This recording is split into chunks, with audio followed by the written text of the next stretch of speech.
I guess this is why I asked on the positive note, the same way, you've heard these, and this is obviously very, very shocking that someone would go to those levels.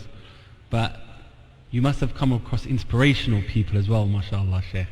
Maybe in that distant land where they have nothing but they still sacrifice. Share something with us on the positive side, where you've met someone that you really remembered. A lot of the Nigerians I've met, I really remember them. And I'll tell you that open arms, meaning facts. You meet humble people who have what you and I don't have. And they are so humble. And so there was a brother, I wouldn't like to say the details because he would probably listen to this. He might be listening to it live. But, people who have everything you wouldn't even imagine. And when you look at them, they're just normal, simple people, more simple than you and I, and more simple than you can imagine. And yet they've reached a level way beyond all of us seated here today. And the thing that brought me to tears is when the call to prayer was called, they chopped the discussion and go to pray. Closed. The brother told me himself, please don't be offended, but when the Lord of the world is telling me, is calling me, I can't sit and talk to you, brother. I got to go. And I'm thinking, this guy is a billionaire. And it's brought him closer to Allah. I want to tell you one quick one. A brother told me that, I try my best to go to Umrah. This was some years ago.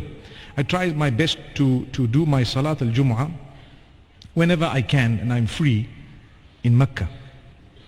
Now, what would that require? It would entail a private jet, it would entail a person going, it would entail perhaps a large amount of money, 100,000, maybe more US dollars to go for Salat al-Jumu'ah and come back. So he says, a scholar told me that don't do this, you're wasting money.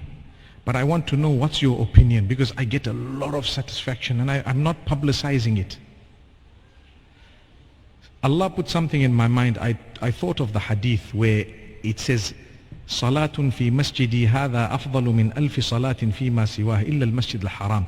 In a nutshell, the salah in Masjid al-Haram is worth 100,000 prayers elsewhere. And what did it cost? 100,000, approximate. I'm just saying.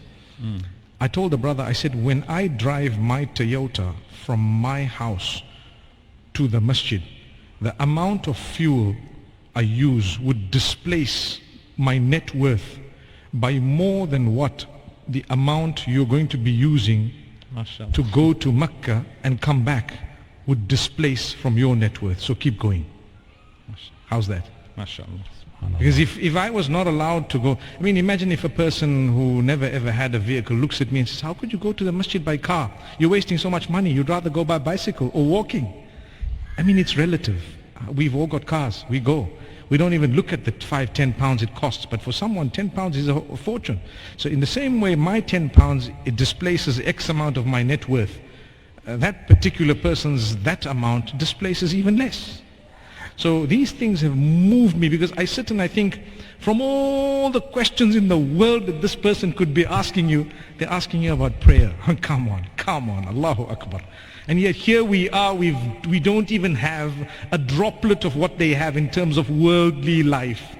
And we're not even bothered about our prayers. Look at that. SubhanAllah. May Allah protect all of us and make us strong for the right things. I think that's a beautiful note for us to finish on, really.